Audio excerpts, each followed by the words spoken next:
নাবির কথা কথা শুনবে না।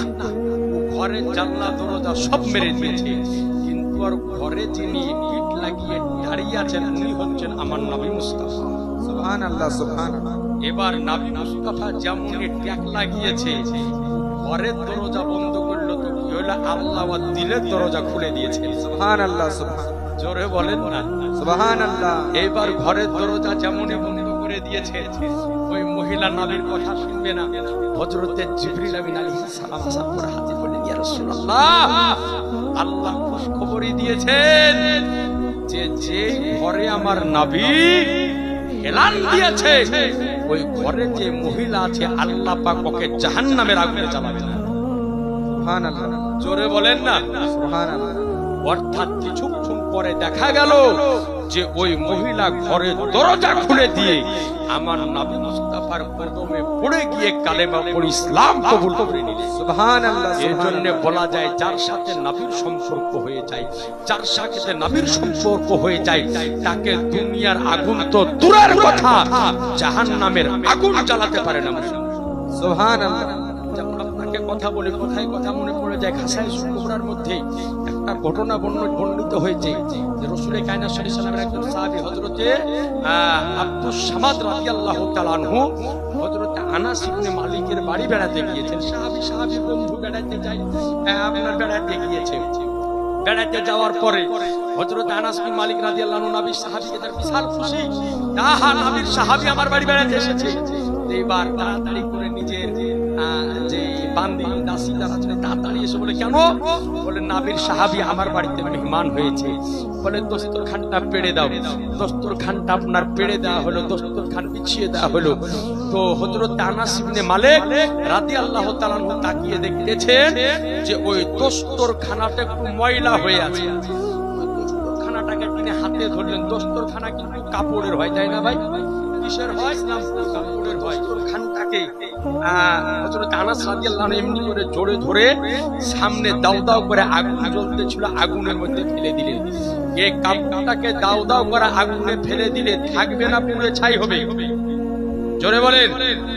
কিন্তু ওই কাপড়টাকে আগুনের ভিতর থেকে বের করতেছেন তো পরিষ্কার হয়ে ধবধবে হয়ে গিয়েছে। তো জিজ্ঞাসা করছেন, ভাই আনাস ব্যাপারটা কি, আগুনে পুড়লো না কেন?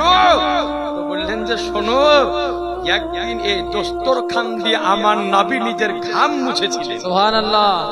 জোরে বলবেন না সুবহানাল্লাহ।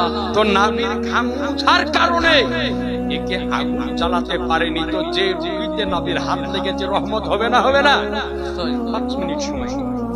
এইবার নবী আমার টুকরো টুকরো করে রুটিগুলোকে ছিললেন। কথাটা মনে আছে না ভুলে গেছেন? আছে? সুবহানাল্লাহ। তো এইবার আপনার ছিঁড়ার পরে নবী বললেন যে তরকারি কি আছে? তো বললেন, ইয়া রাসূলুল্লাহ, বাড়িতে শুধুমাত্র এখন ঘি ছাড়া আর কিছুই নাই। তো বললেন, লিয়া সব ঘি। ঘিকে আনা হলো। নবী আমার ওই টুকরো করা রুটিতে ঘিকে ঢেলে দিয়ে ভালো করে মাখালেন। মাখানোর পরে নবী আমার সাহাবীদের উপস্থিতিতে কোরআনে পাক থেকে কিছু আয়াত তেলাওয়াত করে সেই সিন্নি বানিয়ে তার উপরে রহমতের দোয়া করে দিলেন মুসলমান। সুবহানাল্লাহ। নবী আমার ওই রুটিকে কি বানালেন? শিরনি বানালেন। নবীর সামনে রুটি ছিল তাই রুটিকে শিরনি বানিয়েছেন। আমাদের সামনে খিচুড়ি আছে, খিচুড়িকে বানাবো। আমাদের সামনে লাড্ডু আছে, লাড্ডুকে বানাবো। এখন যদি ওই মোল্লার দল, আধলা কানার দলেরা যদি বলে যে নবীর রুটিকে সিন্নি বানাইছে, তুমি লাড্ডুকে কেন বানাও? তো এর জবাব হলো এটাই, নবী মুস্তাফা তো নামাজ পড়েছেন মসজিদে, তো মসজিদে তো এসি ছিল না? ছিল ভাই। মসজিদে টাইলস মার্বেল ছিল নবীর যুগে। তুমি তোমার বাপের বাড়ি থেকে এসি কেন লাগাও? হ্যাঁ, তখন জবাব দিবে এটাই যে এসি লাগাই আর টাইলস লাগাই, কিন্তু নবীর যুগে মসজিদ ছিল কিনা ওটা দেখো। তো তুমি এটা দেখো, আমি লাড্ডু খাই আর বিরিয়ানি খাই, সিন্নি ছিল কিনা? কথা ক্লিয়ার? তো নাবির সামনে রুটি ছিল, তাই নাবি আমার ওই রুটিকে শিরনি বানিয়ে সাহাবীদের উপস্থিতিতে কোরআনের আয়াত পড়ে আজকে আপনার ফাতিহা করে বরকতে দোয়া করে দিলেন। এইবার নবী আমার ওই খাবারকে রাখার পরে প্রথমে 10 জন সাহাবীকে ডাকলেন। 10 জন সাহাবী পেট পরিপূর্ণ করে খেয়ে বেরিয়ে গেলেন। আবার 10 জনকে ডাকলেন, তারাও খেয়ে বেরিয়ে গেলেন। এই রকম করতে করতে কমবেশ ওই কটা রুটিতে যাতে ফাতিহা করে বরকতে দোয়া করা হয়েছিল 70 থেকে 80 জন সাহাবী পেট পরিপূর্ণ করে খেয়েছিল। সুবহানাল্লাহ, সুবহানাল্লাহ। তাহলে বোঝা গেল ওইটাকে শিরনি বানিয়ে সাহাবীগণ খেয়েছেন, আমার নবীও খেয়েছেন। তাহলে শিরনি খাওয়া হলো আমার নবীর।